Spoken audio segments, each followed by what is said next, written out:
सुप्रभात, good morning. आप सभी कैसे हैं? आज हम पार्ट 3 को देखेंगे।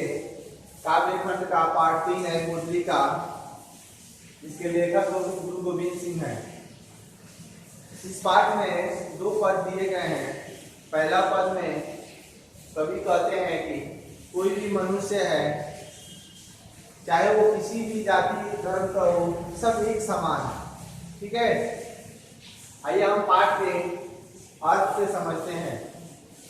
तो पाठ के अर्थ में कहते हैं कवि का कहना है कि सभी मनुष्य एक समान है, चाहे वो किसी धर्म जाति के भी न हो।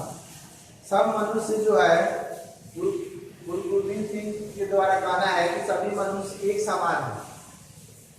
आगे देखते हैं, अपनी सुविधा के लिए ये विभिन्न जातियों में विभक्त हो गए हैं। अपनी सुविधा के लिए ये जो भी जातियां हैं, धर्म है, ये विभक्त, ये बंटवारा हो गया है। ठीक है, लेकिन मूल रूप से ये मनुष्य है। यहाँ पे कहने का अर्थ है कि इंसान, ये मनुष्य जो है, कोई भी जाति को देखकर लगता है कहने ये छोट जाति है, ये बड़ जाति है, ये हिंदू है, ये मुस्लिम है, लेकिन इनका कहना है कि सभी इंसान है, सभी मनुष्य है, चाहे वो किसी जाति का हो। यहाँ पे देखिए, हम सभी एक ही ईश्वर की संतान है, सभी एक ही ईश्वर के संतान है, सभी एक ही ईश्वर के द्वारा भेजा गया है। ये मनुष्य, ये प्राणी जो होता है, यहाँ पे कहने का अर्थ है सभी ईश्वर के ही देन है, जो हम यहाँ धरती पर सुरक्षित है और अपना धर्म जाति को न मानकर सिर्फ ईश्वर की पूजा करना चाहिए। तो यहाँ कह रहे, देखिए, यह संसार एक ही ईश्वर का ज्योति से प्रकाशित है। एक ही ईश्वर की ज्योति है, जो प्रकाश है, उससे ये उजाला है। तो पहला श्लोक में ये कहा, दूसरा श्लोक में कहते हैं, कवि का कहना है कि संसार अनित्य है, सिर्फ ईश्वर ही सत्य है। संसार बहुत बड़ा है, बहुत नित्य है, बहुत सुंदर है, लेकिन ये ईश्वर ही है और ईश्वर ही सत्य है। जब भी कोई किसी व्यक्ति की मृत्यु होती है, वहां पे कोई भी व्यक्ति कुछ ऐसा सब कहकर जाता है, सत्य, ईश्वर, आत्मा, परमात्मा। ठीक है, पहले आप लोगों को बताया हुआ है कि आत्मा परमात्मा जो होता है, व्यक्ति के मनुष्य, कोई भी मनुष्य हो, व्यक्ति हो, उसके शरीर में ही परमात्मा निवास करता है। परमात्मा को कहीं ढूंढने की, कहीं मंदिर, कहीं गुरुद्वारा, कहीं क्या बोलते हैं, कहीं जाने की जरूरत नहीं है।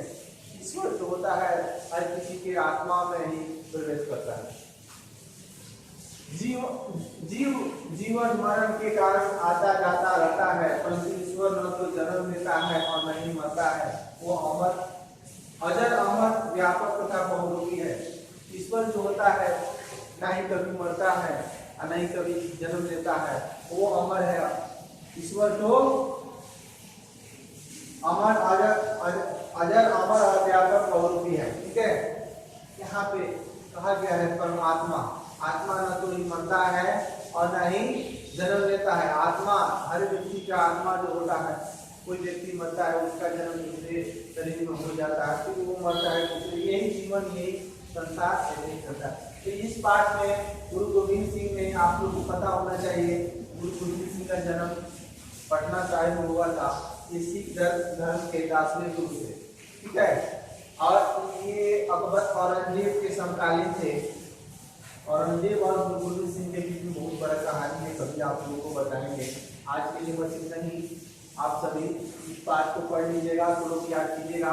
और एक और बात, सुबह में आप लोगों को PDF हम 9th क्लास का हिंदी का जो मुद्री का है, और उसका भेज दिए, आप लोग फेयर बना लीजिए और उसे याद कीजिए।